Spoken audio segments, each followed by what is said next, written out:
அருமை அண்ணன் சுகேந்தர் அவர்களே, இங்கு நல்ல ஒரு கருத்துக்களை சொல்லி சிவகாசி கூட்டத்திற்கு சென்றிருக்கின்ற சாத்தூர் சட்டமன்ற உறுப்பினர் டாக்டர் ரகுராமன் அவர்களே, இந்த நிகழ்ச்சியில் நம்மளுக்கெல்லாம் ஆலோசனைகள் வழங்க இருக்கின்ற முன்னாள் நாடாளுமன்ற உறுப்பினர் மதிப்புக்குரிய அண்ணன் சிப்பிப்பாறை ரவிச்சந்திரன் அவர்களே, மாவட்ட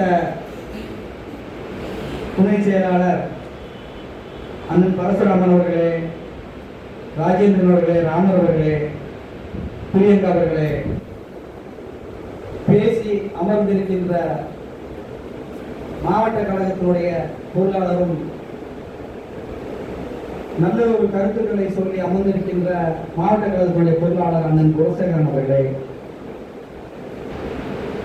மாநில இளைஞரினுடைய துணை அமைப்பாளர் மரியாதைக்குரிய சகோதரர் மாரிமுருகன் அவர்களே, ஒன்றிய கழகத்தினுடைய செயலாளர்கள் அண்ணன் பிச்சை ராஜ், ரவிசங்கர், மோகன் ராஜ், ராஜ்மோகன், யுவக்கண்ணன், அண்ணன் நேரு, ராமச்சந்திரன், ஜெய்சங்கர், கணேஷ், நகர செயலாளர் அண்ணன் கணேஷ்குமார்,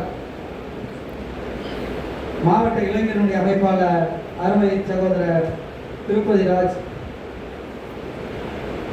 மாவட்ட தொண்டர்களுடைய அமைப்பாளர் அருமை சகோதரர் குருவையா உள்ளிட்ட அணிகளினுடைய அமைப்பாளர்களே, துணை அமைப்பாளர்களே, மாவட்ட பிரதிநிதிகளே, ஒன்றிய கழக நிர்வாகிகளே, கழகத்தின் முன்னோடிகளே, பொதுக்குழு உறுப்பினர் மரியாதைக்குரிய சகோதரர் அண்ணாச்சி ராஜாராம் அவர்களே, நவநீதன் அவர்களே,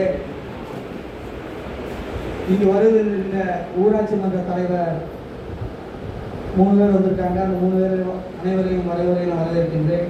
இந்த நிகழ்ச்சியில் எதற்கு கூட்டப்பட்டிருக்கிறது என்றால், மறுமலர்ச்சி திராவிட முன்னேற்ற கழகம்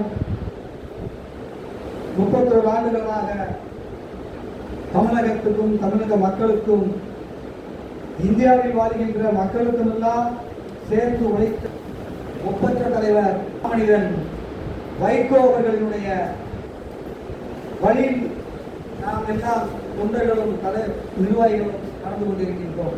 ஆனால் 31ஆம் ஆண்டு மறுமலர்ச்சி திராவிட முன்னேற்ற கழகத்திற்கு என்று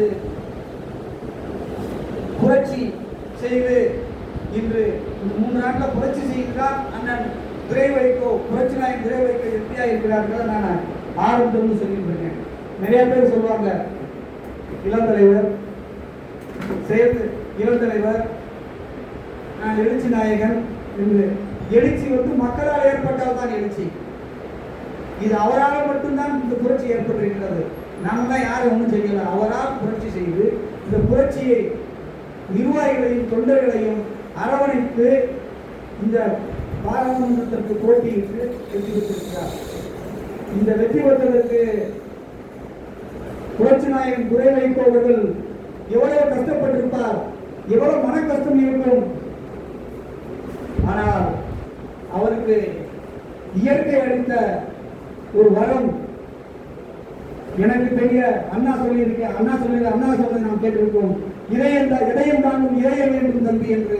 ஆனால் அந்த இதயம் தாங்கும் இதயத்தை அண்ணன் புரட்சி நாயகன் துரை வைகோ அவர்களுக்கு அண்ணா சொன்னது அந்த ஒரு உறுதிமொழி துரை வைகோ அவர்களுக்கு மட்டும்தான் ஒப்பிட முடியும். காரணம் என்ன என்றால் எல்லாருக்குமே தெரியும் எவ்வளவு கஷ்டம், எவ்வளவு ஒரு சோதனை.